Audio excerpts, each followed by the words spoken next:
Hello YouTubers, Red Elric. I've got my Dracula 107, got some coffee, just out of the cafetiere. I've got some Peterson Special Reserve 2017, and I've got a bit of time to sit and have a chat. I've just been watching a video from one of our fellow YouTube pipe smoking community people.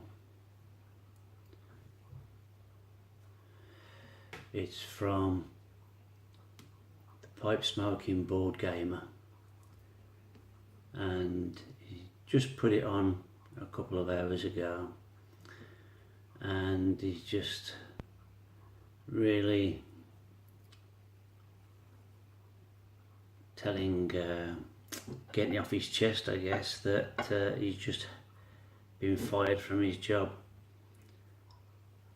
this time of year as well, before Christmas. That has to be really hard, you know. And we can be philosophical about it and say, you know, as one door closes, another one opens, and this might be happening for a good reason. Maybe, you know, a better job waiting for you around the corner. That's always true, but it's a law of just chance, really, isn't it? But I can definitely sympathise with somebody losing their job. Not that I've been made redundant in the past, but I haven't been sacked, especially not just before Christmas. Although looking at some of the things I put on Facebook and things like that, and some of the things I say at work, I'm a bit outspoken and do think after, you know what, you could really be getting yourself in a heap of trouble. But that's me.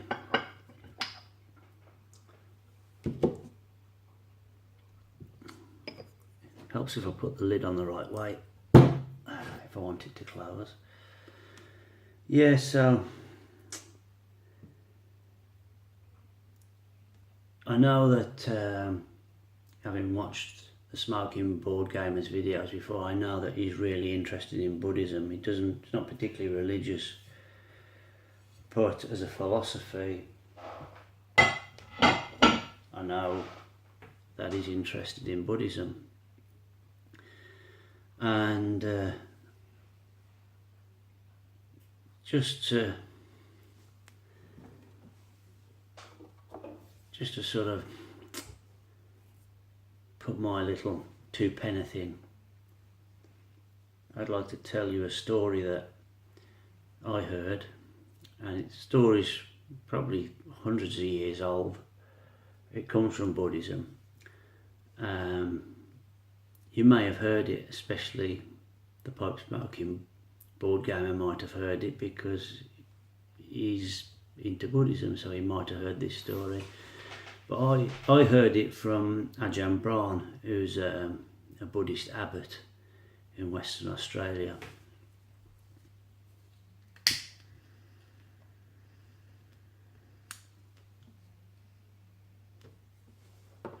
And as I say, it's a rehash really of a story that's been passed on through Buddhism, and it may be even over 1,000 years old, and it's just been modernised a bit at a time to make it easier for the people who the story's being told to understand it, you know, in current terms.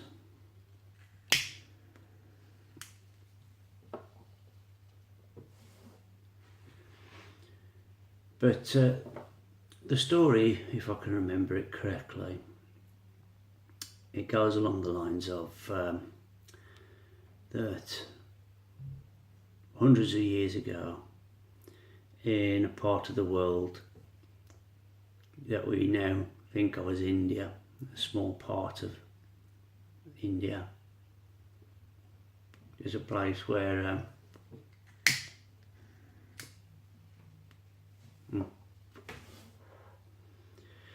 there's a lush, fertile plain, which was the kingdom of a king, a powerful king with lots of men, lots of money, and a big palace. But what he really liked to do was to go hunting.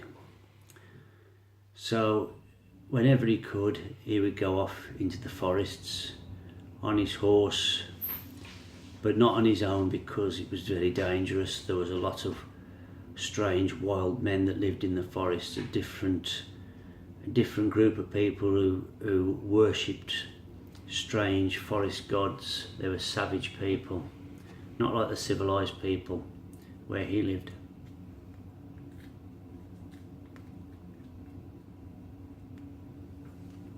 When he went hunting, because he was so powerful, he used to take his entourage, he used to take his soldiers, he used to take his cooks in case they needed to eat on the way, supply wagons, and very importantly, he used to take his own personal doctor.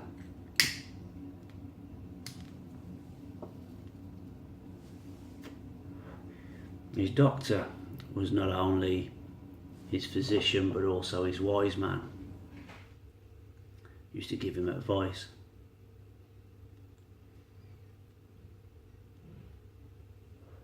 And when he was out hunting one day in the forest, his horse took him through some thorn bushes and he managed to cut his finger on the thorn bush.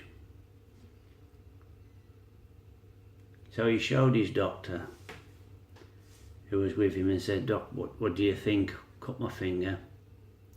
And the doctor looked at it, and he looked at it and he said, "Yeah." He said, "It could be good, it could be bad, who knows?" And the king thought, well, that's not very reassuring. So he carried on. And as he carried on hunting, he noticed his thumb was throbbing and it was getting a bit painful, and the bleeding hadn't stopped. So he went back to the doctor and said again, "Look, it's throbbing now and it's still painful and it's bleeding. It hasn't stopped. What do you think?" So the doctor got a little bottle of water, washed the cut, dried it, and he said, "There you are." And the king says, "Is that it now? Is it okay?" And he says, "Okay, well, it could be good, could be bad, who knows?" So they carried on hunting. By the end of the day, it was starting to get a bit dark, so they started to head back. By now, the king's thumb was really throbbing. And he said to his physician, "Look, this is really painful, it's still throbbing." So the physician got a bandage, put some ointment on, wrapped the thumb in a bandage, and the king seemed a bit pleased the doctor had done something. He says, "Is that it now? Is it going to be all right? Is everything going to be fine?"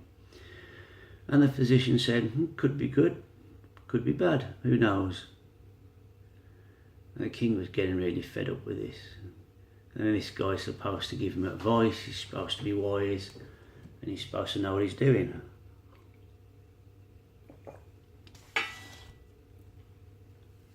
So the king goes to bed, wakes up in the night with a hot sweat. He feels like there's a weight being dropped on his hand, crushing feeling. And he screams out for his doctor, and his guards run and fetch the doctor, and the doctor comes back. The doctor shakes his head. He says, "You're going to have to take your thumb off. It's badly poisoned." Well, the king's furious because the doctor, he feels, has let it get like this. The doctor doesn't seem to care, hasn't helped. So once the doctor's cut the thumb off, the king says, "Is that it now? Now my thumb's off. am I going to be all right, or am I going to get blood poisoning? And the doctor says, well, could be good, could be bad, who knows? The king was so angry with him. He said, well, I tell you what I'm going to do with you. If you can't help me, and you're supposed to be my doctor, and you've actually got me so that I've lost my thumb, you're the most useless doctor I've ever heard of, right? So you're going down to the dungeon and you're going to spend the rest of your life there. What do you think of that?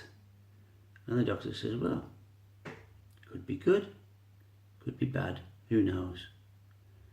The king shouted, get him out of here. Get him out down in the dungeon and see what he thinks there.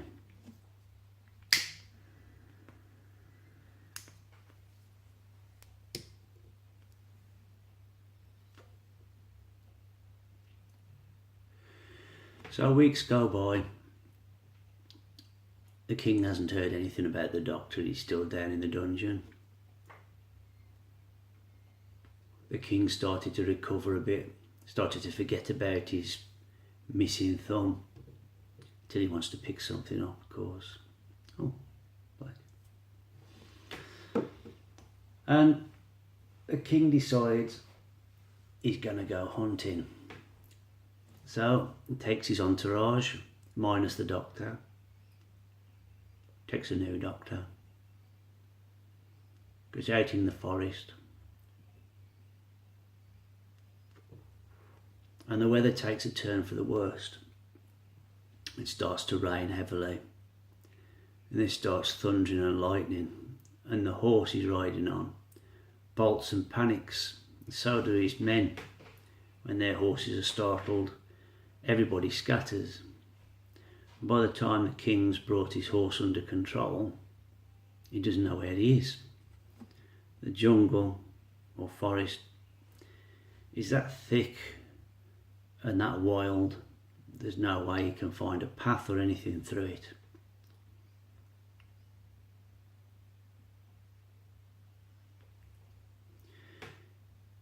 Eventually, the horse becomes so tired it can't carry him.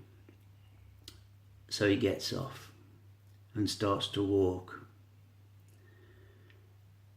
And all of a sudden, the bushes move, and out of it jumps some wild men, and the king's completely surrounded. He's got no soldiers to guard him. He's completely on his own. And these wild savages are pointing their spears at him and their bows and arrows, and they jump on him, and he knows it's no good fighting because he's outnumbered.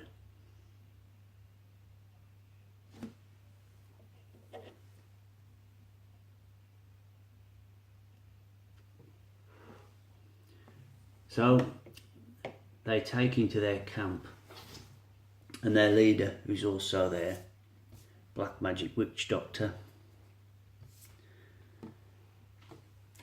says this is truly a gift from the wild forest gods. They've brought us the man they wish us to sacrifice to them, because it was the date when they were supposed to make human sacrifices.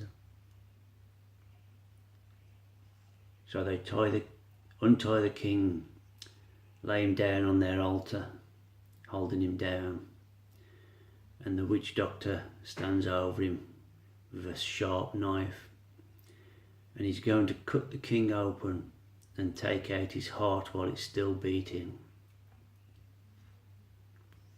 And then one of the savages notices, says, oh, he has no thumb. When the witch doctor hears this, he grabs his arm, lifts it, looks at the hand, and he sees there's no thumb. And he says, this man is imperfect. We can't make a sacrifice to our gods and give them a gift of an incomplete man. They'd be insulted. It'd bring disaster on our whole village. Cast him out. So they kick him out, chucking stones and sticks at him and chase him away from the village. The king's relieved that he's got away with his life, And as he scrambles through the forest, he sees ahead of him some of his men looking for him. So he goes back to them. And they take him back to the safety of his castle.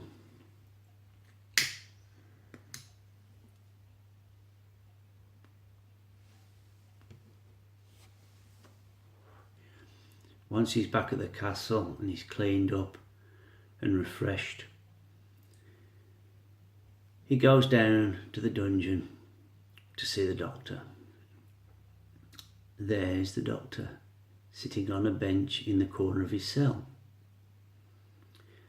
He calls the doctor over and says, "Maybe I've treated you harshly. If it wasn't for you, I would have been sacrificed today." He said, "The savages had me. They took me prisoner and they were going to sacrifice me to their gods.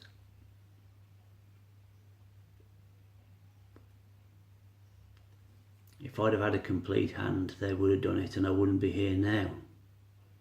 So you was right when you said could be bad, could be good, who knows? Who'd have known that it would have been good that I lost a thumb? So I'm going to release you. And I want to thank you and forgive me for locking you up." The doctor said, "There's nothing to forgive. I needed to thank you. Because I was right when I said, when you was going to lock me up and you said, how do I feel? And I said, it could be good or it could be bad, who knows? I was right, it was good."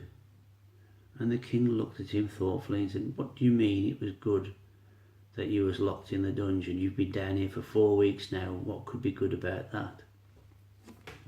And the doctor said, "If you hadn't locked me in the dungeon and you'd have took me with you, then the villagers, when they saw that you was incomplete and they let you go, they'd have looked at me and realised that I am complete and they would have sacrificed me instead." So there you go. You never know. Twists and turns of life. Things happen. You can never know if they're going to be good or if they're going to be bad. Who knows? I hope for you that it's good. Take care. All the best. Bye-bye.